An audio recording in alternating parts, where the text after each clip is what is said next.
Bharatiya Janata party पीछे के दरवाजे से कुछ भी कर सकती है और पीछे ही पीछे किसी से भी हाथ मिला सकती है। जब 18,000 वोट 2019 में जो थे और 2022 में जिनको डिलीट कर दिया गया था।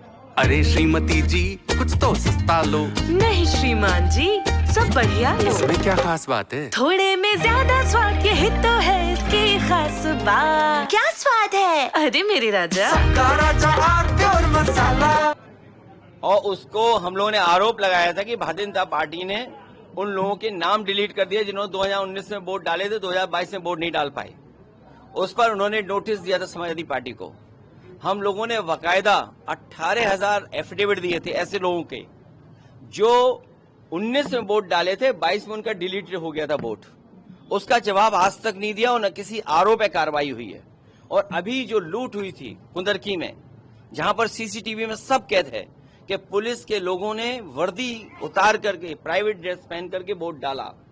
आपका मुजफ्फरनगर में मीरापुर विधानसभा का आप सबके पास वो विजुअल्स हैं जिसमें पुलिस वोट रोक रही है, जाने नहीं दे रही है। और यहां तक भारतीय जनता पार्टी की पुलिस ने बंदूक से रोकने का काम किया। मैं उन बहादुर महिलाओं को बधाई देना चाहता हूं। तो अगर ममता जी कुछ कह रही है मुख्यमंत्री, इसका मतलब ये है कि भारतीय जनता पार्टी कोई साजिश षड्यंत्र कर रहे हैं। इसलिए साजिश षड्यंत्र से सावधान रहना पड़ेगा। सोचिए आप, कभी बूथ 1500 वोट के होंगे, फिर बूथ 1200 वोट के होंगे। अभी जो गांव मर्ज हो रहे हैं वो इलेक्शन कमीशन से प्लानिंग से मर्ज हो रहे हैं, जो स्कूल मर्ज हो रहे हैं। देखिए कौन से गांव मर्ज हो रहे हैं। जिन बूथों पर स्कूलों में जो बूथ बनते थे जिसमें समाजवादी पार्टी के वोट होते थे या बीजेपी के वोट कम निकलते थे, वहां पर स्कूल इसलिए समाप्त कर रहे हैं जिससे पोलिंग स्टेशन ही न बन पाए, बूथ का सेंटर नहीं बन पाए। मैं पत्रकार साथियों आपसे कहना चाहता हूं, वही बात फिर दोहराता हूं, लोकतंत्र रहेगा तो संविधान रहेगा, संविधान रहेगा तो हमारी आपके अधिकार रहेंगे, और आपके हमारे अधिकार रहेंगे तो लोकतंत्र और मजबूत रहेगा।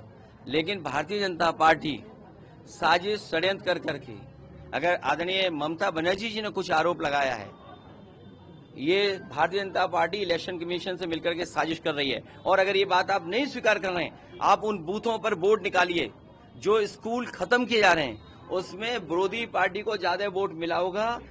विरोधी पार्टी के लोग वोट न डाल पाए, उनका बूथ सेंटर खत्म हो जाए, इसलिए स्कूलों को बंद करने की साजिश Bharatiya Janata party election commission के डेटा से मिला करके कर रही है। कुछ तो सस्ता लो। सब बढ़िया लो। इसमें क्या खास बात है? थोड़े में ज्यादा स्वाद यही तो है इसकी खास बात।